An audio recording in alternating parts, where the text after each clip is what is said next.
गुज़श्ता हफ्ते में किसान मददगार हेल्पलाइन पर मौसूल होने वाले 5 अहम सवालात।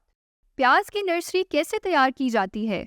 पनीरी काश्त करने के लिए जमीन को अच्छी तरह तैयार करें और छोटी छोटी मुस्ततील नुमा क्यारियां बनाएं। क्यारियों में 2 से 3 इंच के फासले पर 1 इंच गहरी लाइनें लगाकर इनमें बीज काश्त करें और इसे पत्तों की गली सड़ी खाद डालकर सरकंडा या पराली वगैरह से ढांप दें और फवारे से आबपाशी इस तरह करें कि पानी क्यारियों में खड़ा ना हो और नमी भी बरकरार रहे। प्याज की अच्छी पैदावार के लिए खादों का किस तरह इस्तेमाल किया जाए? प्याज की फसल को खुराकी अज्जा में नाइट्रोजन 50 किलोग्राम, फास्फोरस 35 किलोग्राम जबकि पोटाश 25 किलोग्राम फी एकड़ जरूरत होती है। इसके लिए बवक्त बुवाई 1.5 बोरी DAP और 1 बोरी SOP इस्तेमाल करें। पनीरी मुंतकिली के 1 माह बाद पौनी बोरी यूरिया या 1.5 बोरी अमोनियम सल्फेट इस्तेमाल करें। खानपुर कैनोला की काश्त का मौजू वक्त कौन सा है? खानपुर कैनोला की काश्त का मौजू वक्त 20 सितंबर से 31 अक्टूबर है, जबकि वक्त बर्दाश्त वस्त मार्च था शुरू अप्रैल है। मीरा या हल्की मीरा जमीन इस किस्म के लिए मौजू है। वस्ती और जनूबी पंजाब में बवाई 1 अक्टूबर से शुरू करें।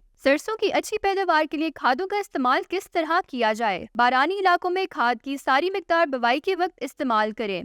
आबपाश इलाकों में फास्फोरस और पोटाश वाली खादों का इस्तेमाल बुवाई के वक्त और नाइट्रोजनी खादों को 2 एक साथ में यानी आधी बुवाई और आधी फूल आने से पहले डालें। 4 ता 5 किलोग्राम सल्फर फी एकड़ दूसरे पानी के साथ इस्तेमाल करने से पैदावार और मयार पर अच्छा असर पड़ता है। कमाद की बर्दाश्त का सही वक्त कौन सा है?